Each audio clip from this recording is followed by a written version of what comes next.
George Floyd. We all know the events of the last week where George Floyd died in police custody, and I just wanted to share some thoughts on that. I'm a believer, and at the end of the day, the root cause is the issue of identity. The reason behind all of this is just identity, and we look at it in Genesis, where God created man. He created man in his image, man and woman. He made them. And we are all equal image bearers of God. And once we understand that, then all the issues fall into place. Essentially, we're having an identity crisis. We do not know that we're all made in the image of God, and that God all created us male and female, and that each one of us have a special place in God's eyes. So it doesn't matter whether you're black, and in fact it doesn't even matter if you're white. The fact that a police officer would feel the need to put their knee on someone's neck until they suffocate and die is failing to see that we are all in God's image. Racism by its nature comes from a warping of our belief of our image, where we believe certain races are better than others, where we believe people who make more money are better than those that make less, where we believe where you're born makes you a better person than someone who was born somewhere else, whether your accent, whether, there's so many things that we identify ourselves with that are actually not our true identity. And then we use those to measure ourselves and others. We often think that we're better than someone else because of what we look like. Meanwhile, scripture is even clear that we are not who we are by our own doing. God has chosen the times and the places in which we're to be born in which we're to live in. So you being white, me being black, you being Hispanic, Indian, or whatever, is not my choosing, it's not your choosing, it's the choosing of God. So that in itself shows that you're not special. No one is special, but we are all equal in the eyes of God. So what does this mean? It means that we need reforms. We need people to change the way that they see each other as human beings. That's where it starts.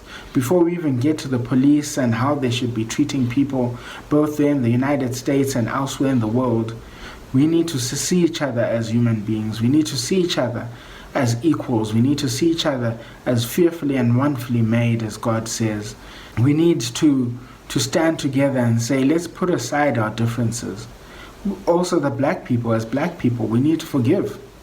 God calls us to be forgivers, calls us to forgive others, and that's what we need to do. It's difficult, it's not easy, and justice needs to be done. But we need to forgive in our hearts. We can't let racial prejudice continue to fester. And this is how the enemy works. This is how the enemy works. If you look, even when the fall came, it was an issue of the identity. Satan offers them back the identity. And he says, if you eat of this fruit, truly you will be like God. But God had already made them like him. He says, in the image of God they were created, male and female, they created them. So already they were like God. But the enemy went and attacked their identity. Even when we look at Jesus, when he was tempted for 40 days and 40 nights, again, Satan says, if you are the Son of God.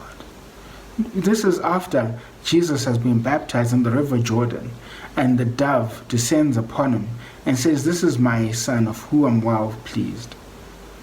The enemy goes and tries to attack his identity 3 times in the wilderness. We need to get a sense of identity as people. We need to forgive each other. We need to have justice play its course. We need to not hold our emotions and our thoughts so strongly that we forget that we are not just black, we're not just white, but we are one.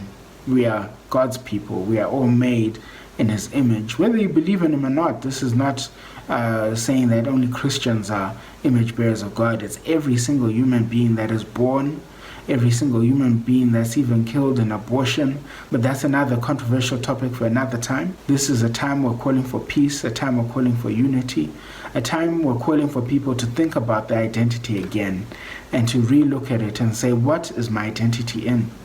Is it in a political party? Is it in social class? Is it in anything else apart from God? Because once we put our identity in something else, then we're doomed to fail. We're doomed to have this crisis repeat itself over and over and over again.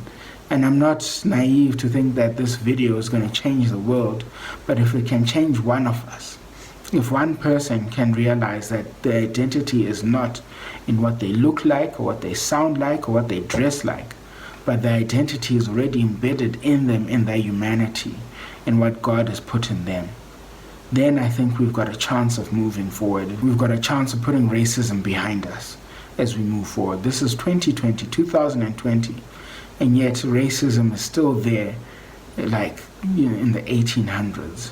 It's still there and it's still living with us. I hope this word has blessed you. God bless you. Take care.